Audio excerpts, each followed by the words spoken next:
Ladies and gentlemen, welcome to the podcast, The Joyful Frugalista, and now here's your host, Serina Bird.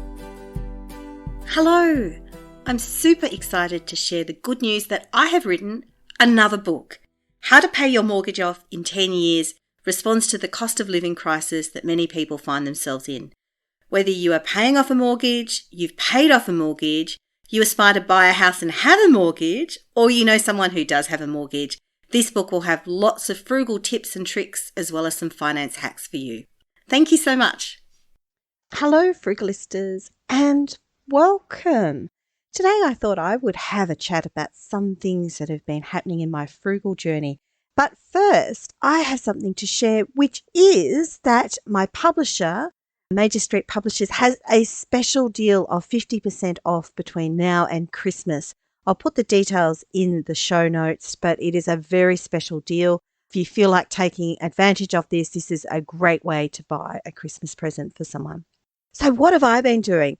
I've been a little bit on the bargain hunt recently. And I guess it started because I saw an excerpt from my book that was republished, and I realised that I hadn't done a few things recently. Since January, I hadn't checked on my energy prices and I hadn't checked on the mortgage. So let's talk about the mortgage first. I rang my lender, and if you're interested, I don't have a commercial relationship with them, but I'm with loans.com.au. If you're ever interested in that, you can reach out to me individually. I'm not spruiking their offer. I'm just simply sharing who I happen to have my mortgages with. And I had spoken to them in January because 3 of my investment loans were due to come off a 2-year fixed rate period. And I wanted to make sure that I set myself up well. And they gave me a good rate at that point. And for various reasons, I opted to stay with a standard variable rate, mainly because I wanted to be able to make some additional repayments. And then I hadn't called them since. And I thought, look, I probably should. So I gave them a call and asked for a rate review. And I did get one. But this is the interesting thing. It was actually a little bit more daunting than I'd forgotten. Now, there's someone that I know who actually rings his bank, and in his case, it is actually a bank, every single month. That's every single month to ask for a rate review. And I was kind of like, wow, you can do that. And I asked him what rate he got, and actually it was a really good rate at that time, and he was with one of the big lenders, and they usually don't give that rate out to most people. So what I would definitely say is just have a phone call, have a go. You never know.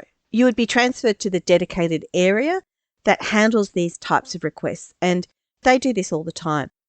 I know one person who said, oh, look, I can't do that because I'm not working right now. I'm about to start a new job, but my overall financial situation isn't the greatest and I don't feel that we can. So here's the thing. This is not a refinance. You're not changing lenders. You're not changing banks. You don't have to show anything about your overall financial situation. You don't have to share any documentation. You just have to ask for a rate review and see whether or not they would give it to existing customers.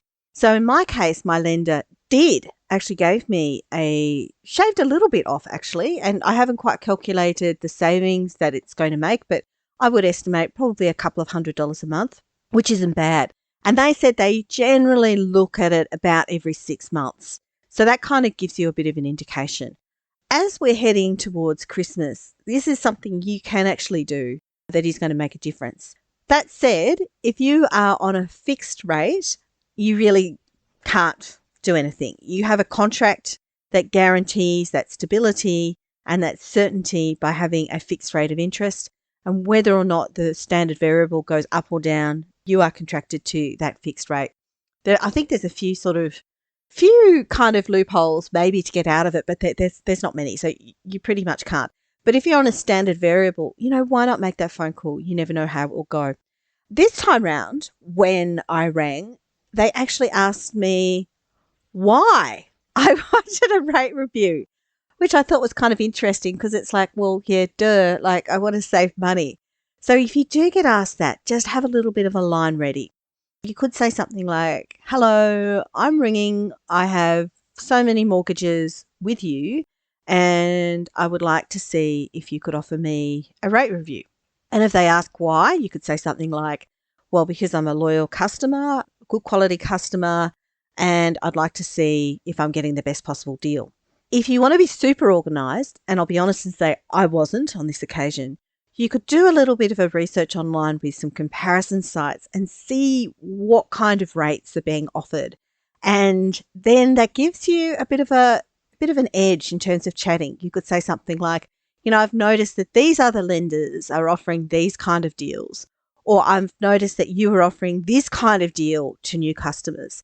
And that just kind of helps get over the line. But in general, most lenders want to keep good quality customers. Keep that in mind. If you are a good quality customer, and I'm sure you are if you're listening to this, then why not ask? Then the other thing that I've been doing is getting a better deal on my energy rates. And also, actually, now that I think of it, also on broadband. But let's talk energy first. As I was shopping at Costco, I noticed that they are now offering some services. Being curious, I decided to check them out. So it's not offered through the Costco brand. It's offered through another third party. I think it's called Compare and Contrast or something. Can't remember the exact name, but it's through another company. And then they offer it with other providers. And in this case, it turned out for me that they had an offer through Origin. So I'm currently with ActuAGL here in Canberra, and they had a deal with Origin. I uploaded my bill and they told me that they could get a much better deal for me. For instance, from 90 cents a day service connection charge, they could get me a deal that was about 20 cents a day cheaper. And then the interesting thing with Origin was that they had a spread between the peak, the off-peak and the shoulder. Whereas currently my deal with ActuAGL just had one flat rate. That was just for the whole thing. I should pause here at the moment and say that I recently did a short Channel 7 interview talking about comparing energy prices because it can be very, very confusing. A lot of the sites, including I believe the Energy Made Simple, the government website, just search for energycomparisonsite.gov.au and you should be able to find it. A lot of these sites now allow you to upload your most recent energy and or gas bill, and they can use that to see whether or not they can offer you a better deal. And they'll do a lot of this automatically. But there's three things you're looking for. One is the price per day that they're charging to connect that service. And if you live in a rural area, that can actually be quite high.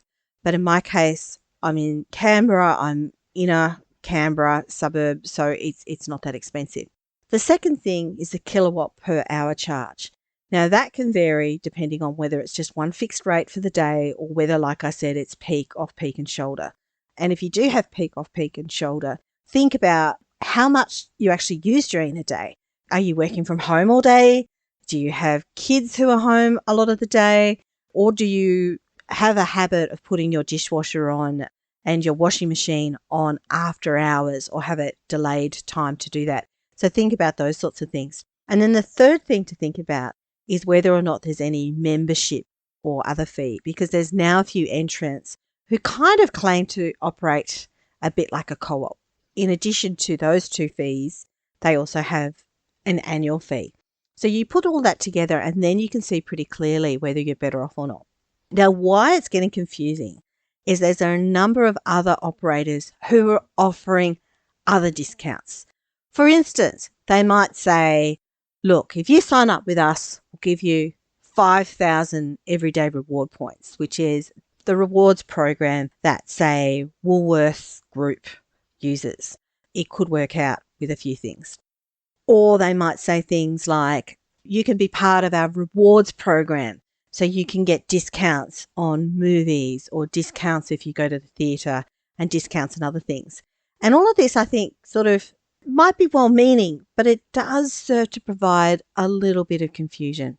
First with the points. Points are rarely worth as much as we think they are. So my general premise always is the kind of show me the money principle. I always go with the cheapest deal. And if there happens to be a bit of cream on top in terms of extra things such as points, then so be it. Unless they're offering a lot of points, it's generally not worth it because you don't know whether or not you're actually going to use those movie tickets or actually going to use those other things. For instance, with that 5,000 points that are being offered, sort of on the surface it looks good, but it's not as much as you think because they're usually worth somewhere between half a cent to about 5 cents when you redeem them, depending on how you redeem them.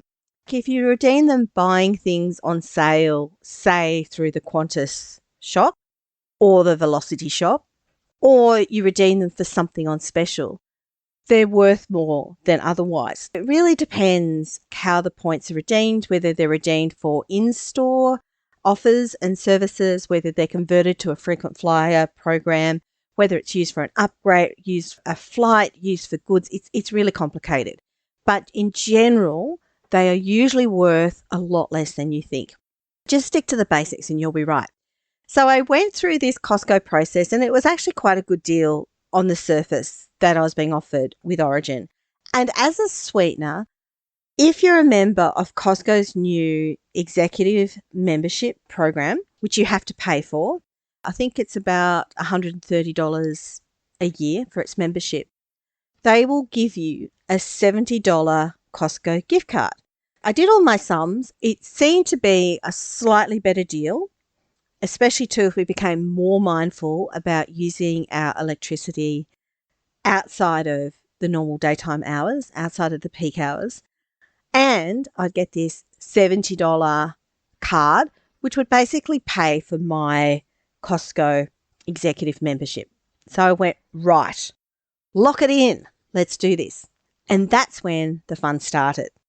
So I did that. And then a couple of days later, I got a phone call from ActuAGL. And not only did they match the deal from Origin, but they gave me a substantially better one, which is great. Part of me was a little bit angry, though, that they didn't offer me this great deal to start with, because I've been an ActuAGL customer for, since 2000. So certainly it didn't make me feel like loyalty has been recognised. And this is a standard thing, really. Sometimes with some products, they are recognising loyalty, but for most, especially with energy, they're not. And with new entrants in the market, it does pay to be savvy. So they immediately dropped from 90 cents a day service connection charge to 70 cents a day. And then they immediately dropped the kilowatt per hour charge from, I think it got as low as 17 cents. It was a substantial drop. It made a huge difference. And I was like, wow, okay, yeah, sure. Okay, I'll stay with ActuAGL. Sure, no problems, lock it in. And then I thought we were done, right? Okay, fine. I don't have to change anything. Like I've got my direct debit arrangements all in place, all good. Except then I get a phone call back from Origin, who offered me an even better deal yet again. So they offered me a deal with, I think it was 69.9 cents connection charge every day. Plus they offered me an even lower price than they did previously. The kicker though was that this particular deal didn't include the Costco gift card of $70, but it was still a better deal. So I went, okay, why not? I may as well still change. They also did try and upsell me in terms of their broadband and other offerings with other things, mainly their broadband. But at that point I went, look, let's just hold this. But sure, okay, I'll switch back. And then we went home and we talked about it. And we felt that because hubby's retired and he's home during the day, we're probably using more energy, more electricity during the day than most people. So we thought that something that did differentiate between the off-peak, the peak and the shoulder probably didn't make so much difference to us. It would be better to actually stay. But then luckily for me, ActuAGL called back the next day and offered the same deal and I locked in. And you would think that would be the end of the story, but no, it's not, because Origin keep trying to call me and the lady I spoke to was really lovely. But look, we've sort of decided that that's enough switching. But I guess the moral of the story is that even if you think you're on a good deal, there is probably one that's better. And so why not give it a go and think in different ways with your energy about different providers? Because the wholesale providers, there's not a lot, but the retailers who actually sell those packages, there are quite a lot. In most areas, there's a bit of competition. So why not use that to your advantage? And I haven't done the final sums about how much it's going to save me. It's going to depend a little bit in terms of when they readjust my direct debits, and I will know. But I certainly know that I have saved quite a lot of money by doing this. And there were a few more phone calls than I anticipated, although it was kind of fun and it means that I get to tell this story to you. But I did save money. And then the third thing we saved money on was our broadband. We'd had the same broadband provider for, about 6.5 years. And it wasn't a bad deal. And we use internet quite a lot at home. I've got 2 teenage boys who are always on the computer watching YouTube clips or gaming. I obviously use my computer a lot for various social media and other things. So we are using it quite a lot. So we needed a different package. There are a few things to consider here. One is your speed of usage.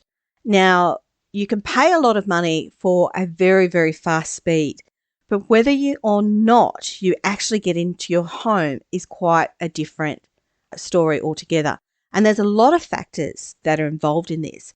A big one is just like how close you are to the node, how close you are to the exchange. So in my case, I'm walking distance from my local exchange. Things will come to that, like it's an NBN connection, so it'll go to that, but then it'll come to my house.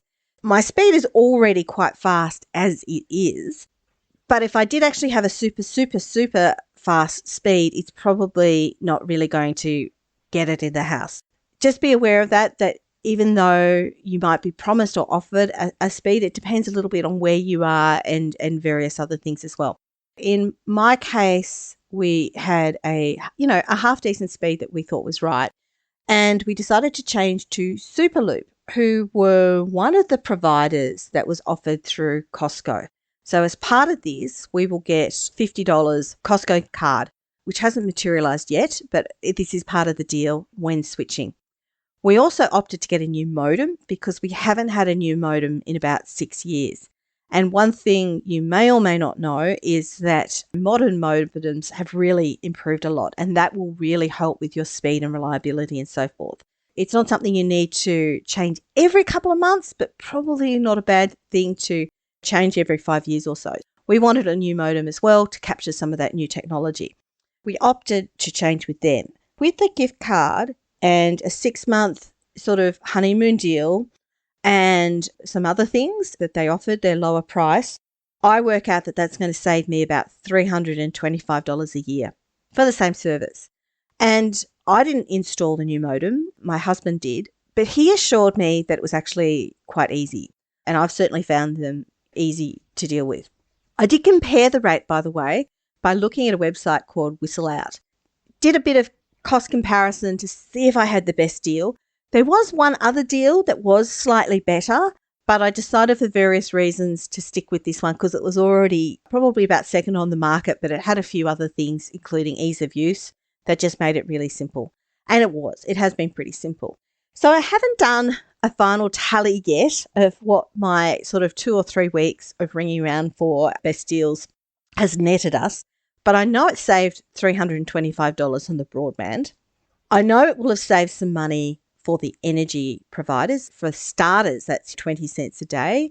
Within a couple of weeks, I saved back enough for a cup of coffee. And that might not seem like a lot, but for those drinking instant coffee in these tough times, to be able to afford a cup of coffee just from refinancing a deal isn't too bad.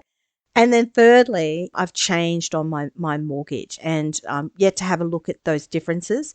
And to be clear, for those who've read my book, I don't have any money outstanding on my residential unit where I live with my kids and my husband. Our apartment doesn't have an outgoing mortgage. We leave it open in case we need it, but we don't owe any money on it. But I do for our 3 investment properties. Certainly have got a better rate with that. If you're feeling like you need a bit of extra money for Christmas, why don't you give it a go? And if you are successful, Make sure to visit the Joyful Frugalista Facebook group and tell everyone all about it. Thank you. What if we got together? You've been listening to the Joyful Frugalista with Serina Bird. And of course, sound has been by Neil Hadley. Could